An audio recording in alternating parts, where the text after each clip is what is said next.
ओम नमः शिवाय। स्वागत है आप सभी का मेरे YouTube चैनल पर। मैं हरिओम शर्मा सोमवार व्रत की पूजा विधि और कथा इस वीडियो के माध्यम से आपको सुना रहा हूँ। वीडियो को पूरा सुनें। सोमवार का दिन भगवान शंकर को समर्पित होता है। आज के दिन भक्त भोलेनाथ को प्रसन्न करने के लिए विशेष पूजा अर्चना करते हैं। कुछ लोग आज के दिन व्रत भी रखते हैं ताकि शिव की विशेष कृपा उन पर बनी रहे। बाबा भोलेनाथ के आशीर्वाद के लिए सोमवार का व्रत सभी को करना चाहिए। भगवान की पूजा करने के बाद में कथा को श्रवण करना चाहिए। सोमवार के दिन भगवान शिव जी का अभिषेक करें। उसके बाद में भगवान शिव को फल फूल माला भांग धतूरा आदि चीज़ें अर्पण करें। भगवान के सामने दीपक जला करके कथा का श्रवण करें। नारद पुराण के अनुसार सोमवार व्रत में व्यक्ति को प्रातः स्नान करके शिव जी को जल और बेलपत्र चढ़ाना चाहिए तथा शिव गौरी की पूजा करनी चाहिए। शिव पूजन के बाद सोमवार व्रत कथा सुननी चाहिए। इसके बाद केवल एक समय ही भोजन करना चाहिए। साधारण रूप से सोमवार का व्रत दिन के तीसरे पहर तक होता है, मतलब शाम तक रखा जाता है। सोमवार व्रत के 3 प्रकार के होते हैं: प्रति सोमवार व्रत, सोम प्रदोष व्रत और 16 सोमवार व्रत। पूजा सभी की एक भी जैसी होती है, विधि एक जैसी होती है। भगवान की पूजा करने के बाद में दीपक जलाने के बाद में हाथ में पुष्प लेकर के इस कथा का श्रवण करें। एक समय की बात है, किसी नगर में एक साहूकार रहता था। उसके घर में धन की कोई कमी नहीं थी, लेकिन उसकी कोई संतान नहीं थी। इस कारण वह बहुत दुखी था। पुत्र प्राप्ति के लिए वह प्रत्येक सोमवार व्रत रखता और पूरी श्रद्धा के साथ शिव मंदिर जाकर भगवान शिव और पार्वती जी की पूजा किया करता था। उसकी भक्ति देखकर एक दिन माँ पार्वती प्रसन्न हो गई और भगवान शिव से उस साहूकार की मनोकामना पूर्ण करने का आग्रह किया। पार्वती जी की इच्छा सुनकर भगवान शिव ने कहा कि हे देवी, इस संसार में प्राणी को उसके कर्मों का फल मिलता है और जिसके भाग्य में जो हो उसे भोगना पड़ता है। लेकिन पार्वती जी ने साहूकार की भक्ति का मान रखने की, उसकी मनोकामना पूर्ण करने की इच्छा जताई। माता पार्वती के आग्रह पर शिवजी ने साहूकार को पुत्र प्राप्ति का वरदान दिया, लेकिन साथ ही यह भी कहा उसके बालक की आयु केवल 12 वर्ष की होगी।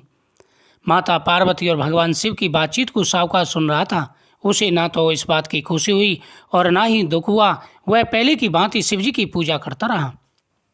कुछ समय के बाद साहूकार के घर एक पुत्र का जन्म हुआ। जब वह बालक 11 वर्ष का हुआ, उसे पढ़ने के लिए काशी जी भेज दिया। साहूकार ने उस पुत्र के मामा को बुलाकर उसे बहुत सारा धन दिया और कहा कि तुम इस बालक को काशी विद्या प्राप्ति के लिए ले जाओ और मार्ग में यज्ञ करते जाना, ब्राह्मणों को भोजन कराते जाना, उनका आशीर्वाद जरूर लेते जाना। दोनों मामा भांजे इसी तरह यज्ञ कराते हुए ब्राह्मण को दान दक्षिणा देते काशी जी की ओर चल पड़े। रात में एक नगर में रुके जहाँ नगर की राजा की कन्या का विवाह था, लेकिन जिस राजकुमार ने उसका विवाह होने वाला था वह एकांक्षी कान्हा था।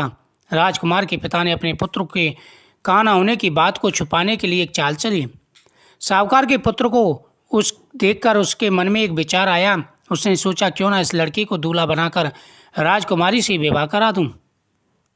विवाह के बाद इसको धन देकर विदा कर दूंगा और राजकुमारी को अपने नगर ले जाऊंगा। लड़के को दूल्हे के वस्त्र पहनाकर राजकुमारी से विवाह करा दिया गया, लेकिन साहूकार का पुत्र ईमानदार था। उसे यह बात न्याय संगत नहीं लगी।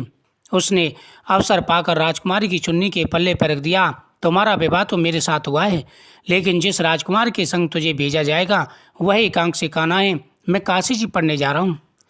जब राजकुमारी ने चुन्नी पर लिखी बातें पढ़ी तो उसने अपने माता पिता को यह बात बताई। राजा ने अपनी पुत्री को विदा नहीं किया, जिससे बारात वापस चली गई। दूसरी ओर साहूकार का लड़का और मामा काशी पहुंचे। वहां जाकर उन्होंने यज्ञ प्रारंभ किया। जिस दिन लड़के की आयु 12 साल की हुई, उसी दिन यज्ञ रखा गया। लड़के ने अपने मामा से कहा, मेरी तबीयत कुछ ठीक नहीं है। मामा ने कहा कि तुम अंदर जाकर के शयन करो। शिवजी के वरदान अनुसार कुछ ही देर में उस बालक के प्राण निकल गए। मृत भांजे को देख उसके मामा ने विलाप शुरू किया। संयोगवश उसी समय शिवजी और पार्वती जी उधर से जा रहे थे। पार्वती जी ने भगवान से कहा, स्वामी, मुझे इसके रोने के स्वर सहन नहीं हो रहे। आप इस व्यक्ति के कष्ट को अवश्य दूर करें। जब शिवजी मृत बालक के पास गए तो वह बोले कि यह उसी साहूकार का पुत्र है जिसे मैंने 12 वर्ष की आयु का वरदान दिया था। अब इसकी आयु पूरी हो चुकी है। लेकिन मातृभाव से विभोर माता पार्वती ने कहा कि हे महादेव, आप इस बालक को और आयु देने की कृपा करें, अन्यथा इसके वियोग में इसके माता पिता तड़प तड़प कर मर जाएंगे। माता पार्वती के आग्रह पर भगवान शिव ने उस लड़के को जीवित होने का वरदान दिया। शिव जी की कृपा से वह लड़का जीवित हो गया। शिक्षा समाप्त होकर करके लड़का मामा के साथ अपने नगर की ओर चल दिया। दोनों चलते हुए उसी नगर में पहुंचे जहां उसका विवाह हुआ था। उस नगर में भी उन्होंने यज्ञ का आयोजन किया। उस लड़के के ससुर ने उसे पहचान लिया और महल में ले जाकर उसकी खातिरदारी की और अपनी पुत्री को विदा उसके साथ कर दिया। मामा भांजे माँ पर कुछ दिन रुके। उसके बाद में जब विदा हो गए, बहुत सारा धन और राजकुमारी को लेकर के अपने नगर के लिए चल पड़े। इधर साहूकार और उसकी पत्नी भूखे प्यासे रहकर बेटे की प्रतीक्षा कर रहे थे। उन्होंने प्रण कर रखा था कि यदि उन्हें अपने बेटे की मृत्यु का समाचार मिला तो वह भी प्राण त्याग देंगे। परंतु अपने बेटे के जीवित होने का समाचार पाकर वह बेहद प्रसन्न हुए। उसी रात भगवान शिव ने व्यापारी के स्वप्न में आकर कहा, हे श्रेष्ठी, मैंने तेरे सोमवार के व्रत करने और व्रत कथा सुनने से प्रसन्न होकर मैंने तेरे पुत्र की आयु लंबी की है। इसी प्रकार जो कोई सोमवार व्रत करता है या कथा पढ़ता है, सुनता है, उसके सभी दुखों का मैं नाश कर देता हूँ।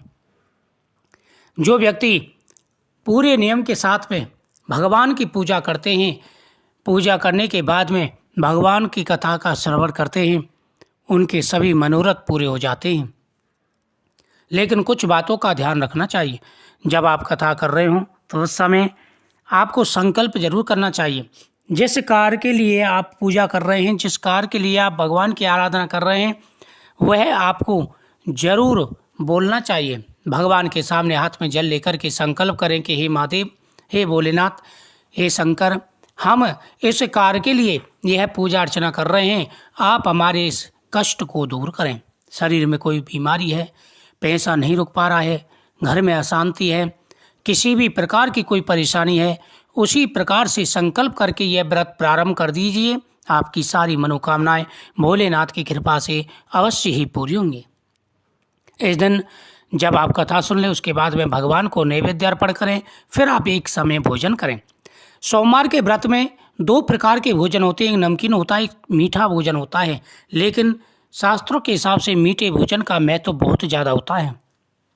जैसे आपकी इच्छा हो, जैसे आपका सामर्थ्य हो, उसी प्रकार से संकल्प द्वारा भगवान का पूजन करें, व्रत करें।